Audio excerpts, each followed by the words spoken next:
The courtroom felt like ice that day. Judge Rivera leaned forward with an expression of thinly veiled skepticism. "Why would a child want to stay with her?" he asked, gesturing toward me with his pen.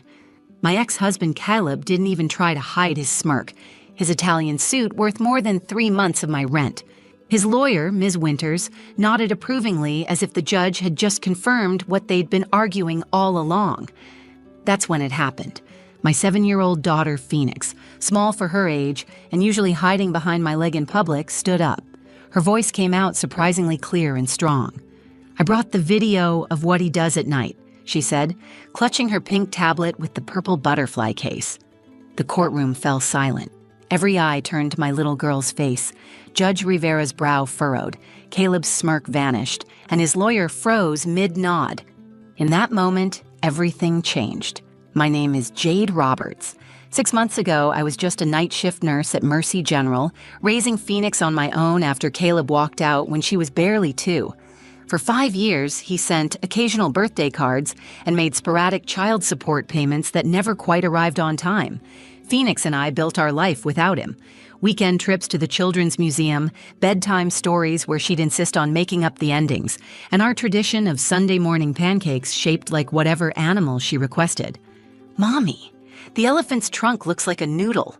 Phoenix would giggle, her missing front teeth making her smile even more precious. Then everything changed when Caleb's tech company went public. Suddenly, he wanted to be involved. At first, it was just dinner once a month, then weekend visits. Then came the custody papers claiming I was negligent and emotionally unstable.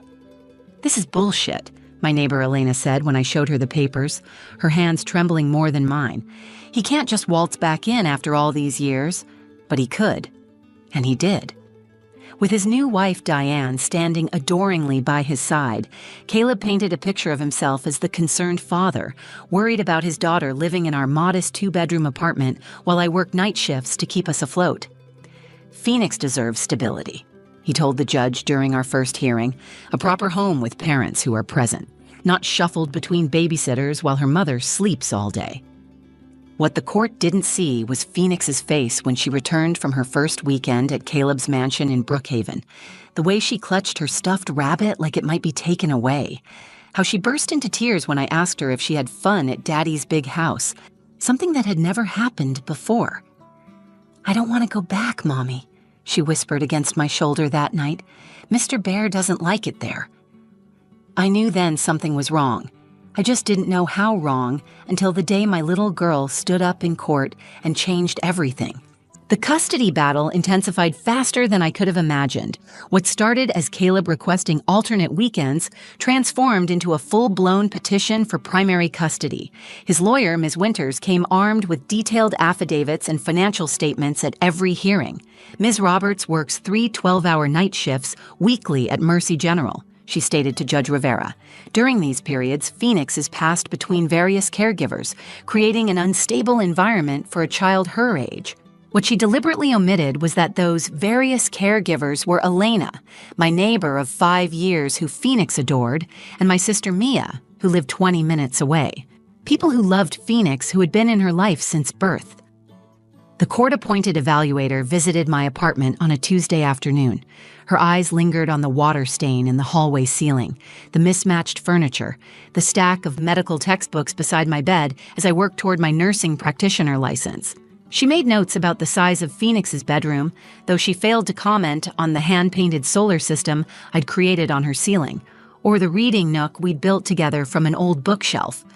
"You work nights?" she asked, her tone making it sound like an accusation rather than a question.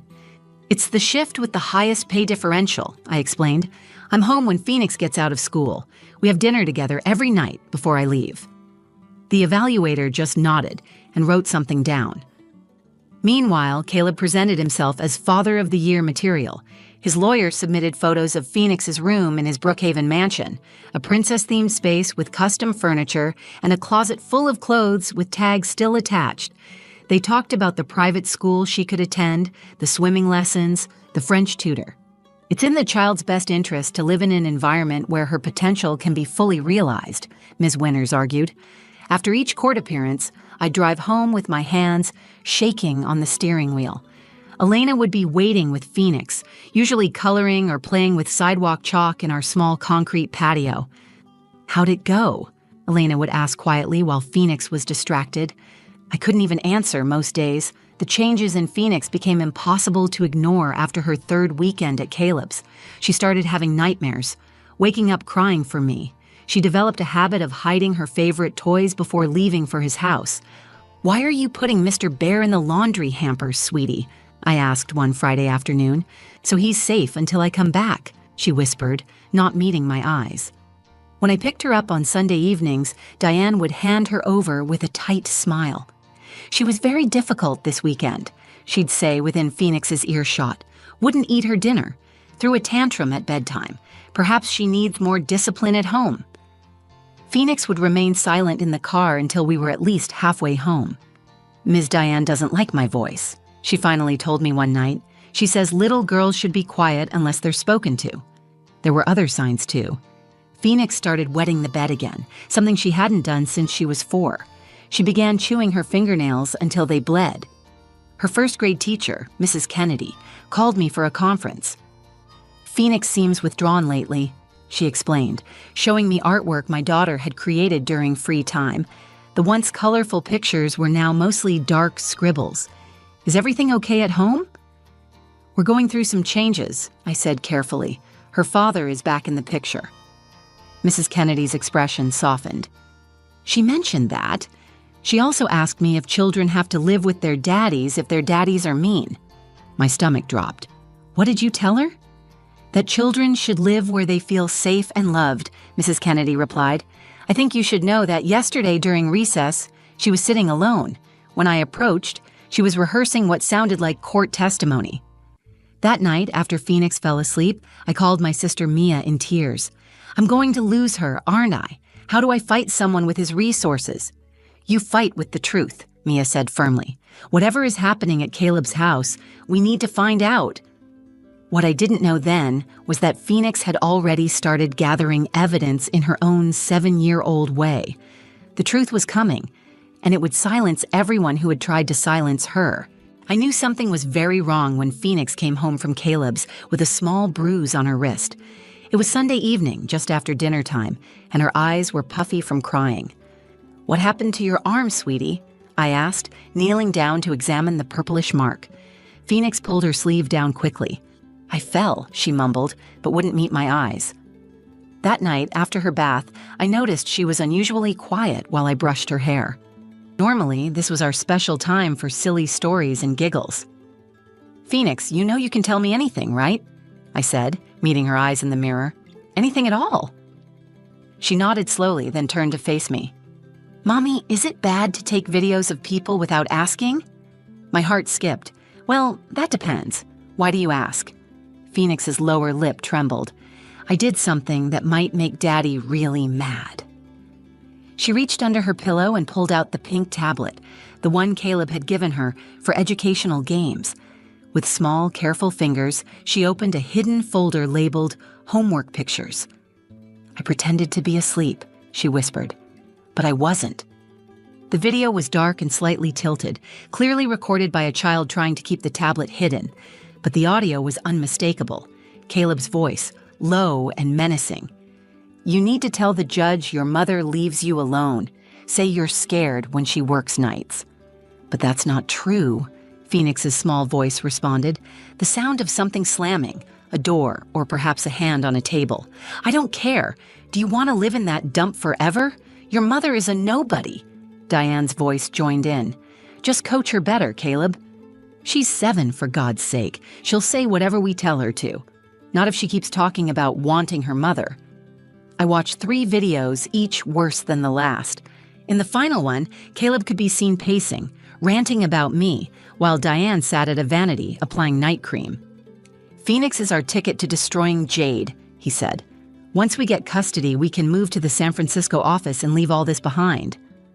"What about Phoenix?" Diane asked casually. "There are excellent boarding schools in Switzerland," Caleb replied. "Problem solved."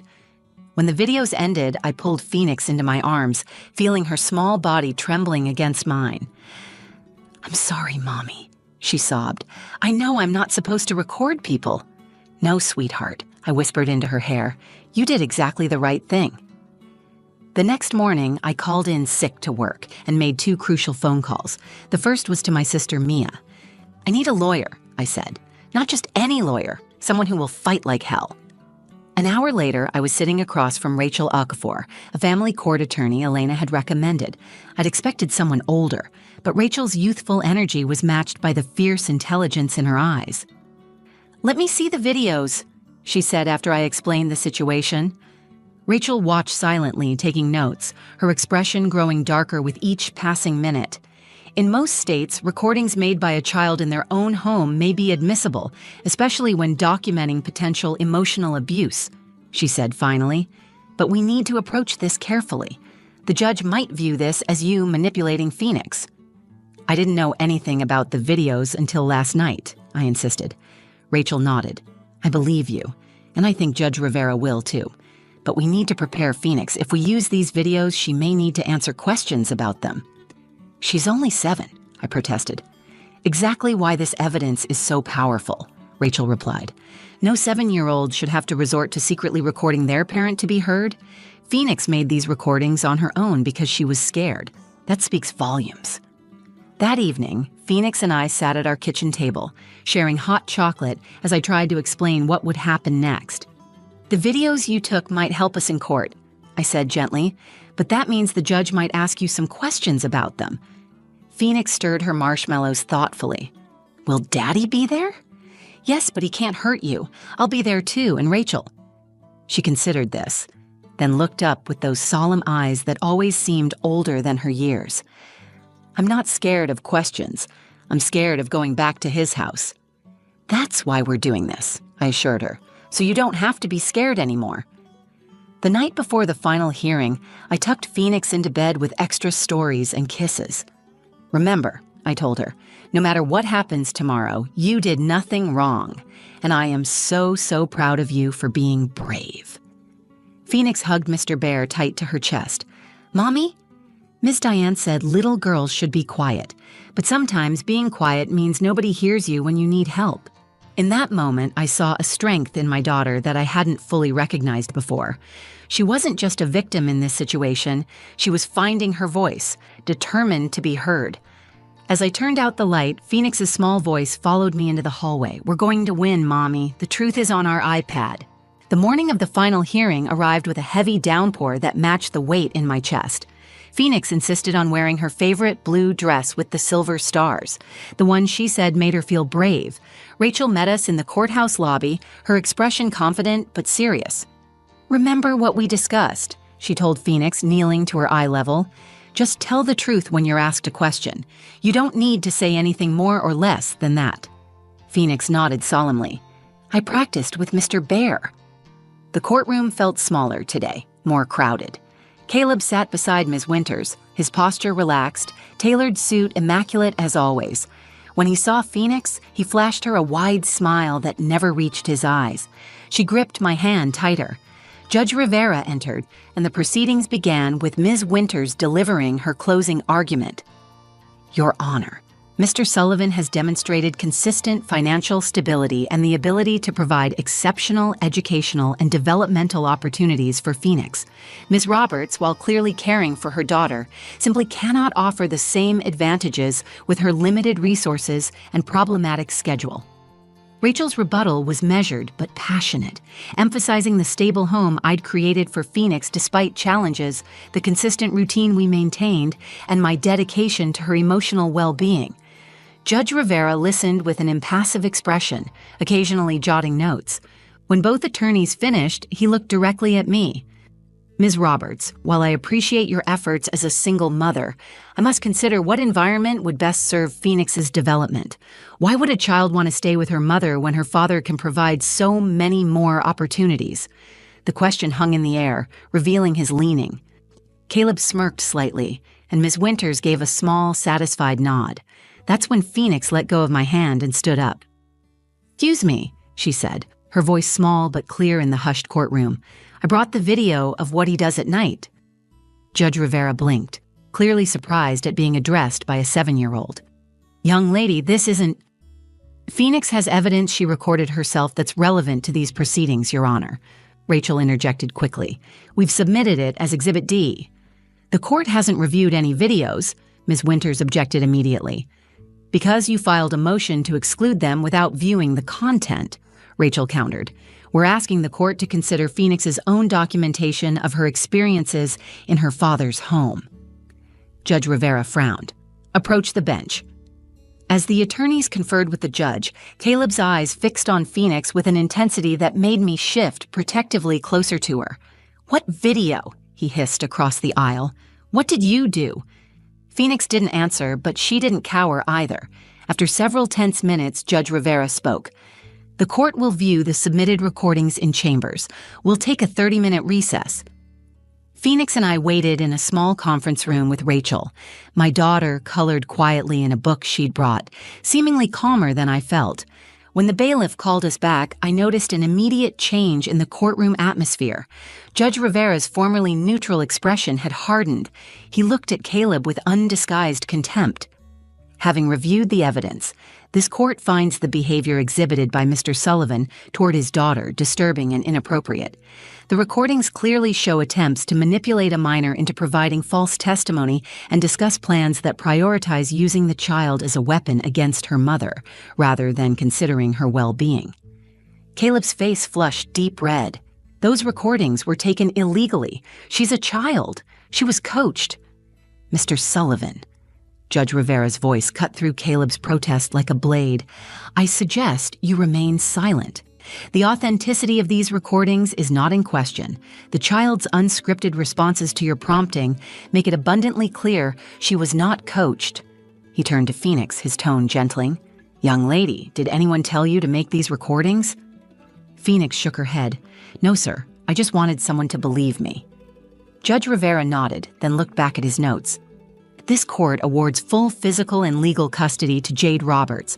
Mr. Sullivan will have supervised visitation only, pending completion of parenting classes and anger management therapy. Ms. Winters began to object, but Caleb was already on his feet. This is ridiculous, he shouted. She's manipulated everyone with these doctored videos. Phoenix, tell them you were lying. The bailiff moved toward Caleb as his voice rose, but Phoenix didn't flinch. Instead, she looked directly at her father for what felt like the first time since the hearings began. I didn't lie, Daddy, she said simply. The tablet you gave me records really good videos. The courtroom fell silent again, but this time, the silence felt like vindication. As we left the courthouse, rain still falling softly outside, Phoenix looked up at me with a small smile. Can we have pancakes for dinner? She asked, as if we hadn't just been through one of the most intense experiences of our lives. I laughed, feeling lighter than I had in months. We can have pancakes for breakfast, lunch, and dinner if you want. Phoenix slipped her small hand into mine. I just want to go home. Home. The place where she felt safe. The place where she was heard. The simple truth that had finally silenced all the noise. 2 months after the final hearing, Phoenix and I settled into a new rhythm. The constant fear that had shadowed our lives gradually lifted, replaced by a sense of security we hadn't felt in years. Caleb attended his court-mandated therapy sessions, but his heart wasn't in it. After the third supervised visit, where Phoenix barely spoke to him, he stopped showing up altogether. Last we heard, he and Diane had relocated to San Francisco, just as they'd planned. Minus the daughter they'd tried to use as a pawn. Do you think Daddy will ever come back? Phoenix asked one evening as I tucked her in. I don't know, sweetie, I answered honestly. But what I do know is that you're safe now, and your voice will always be heard in this home. With Rachel's help, we'd secured a protection order that prevented Caleb from making any custody claims for at least 3 years without substantial evidence of change. The relief that came with that legal shield was immeasurable. Elena helped us celebrate with a small party in our apartment complex's community garden. Phoenix wore her brave blue dress and blew out candles on a cake that read, Our Brave Girl, in wobbly frosting letters. I've been thinking, Elena said to me as we watched Phoenix teach the other children a game she'd invented. You should talk to that advocacy center downtown. Your story could help other families. She wasn't wrong. Our experience had opened my eyes to how many parents, particularly those with limited resources, face similar battles. The system wasn't designed to hear small voices, especially against powerful opposition. I started volunteering at the Family Justice Center on my days off, helping other parents navigate the complicated legal system. Phoenix sometimes came along, coloring quietly in the corner, but occasionally offering a shy smile to children who reminded her of herself. Rachel called one Tuesday afternoon as I was preparing for my shift. "You won't believe this," she said. "Judge Rivera has instituted a new protocol for family court cases involving young children. He's calling it the Phoenix Protocol. It ensures children have safe ways to document their experiences in contested custody cases." I glanced at Phoenix, who was setting up her stuffed animals for a tea party on our living room floor. She'd stopped having nightmares. The bedwetting had ceased. Her first-grade teacher reported she was participating in class discussions again, her artwork once more filled with bright colors. "You know," I told Rachel, "Phoenix asked me last night if what happened in court made us famous." Rachel laughed. "What did you tell her?" "I said we weren't famous, but we were heard, and sometimes that's more important." My sister Mia helped me enroll in day classes to finish my nurse practitioner degree, watching Phoenix on the weekends.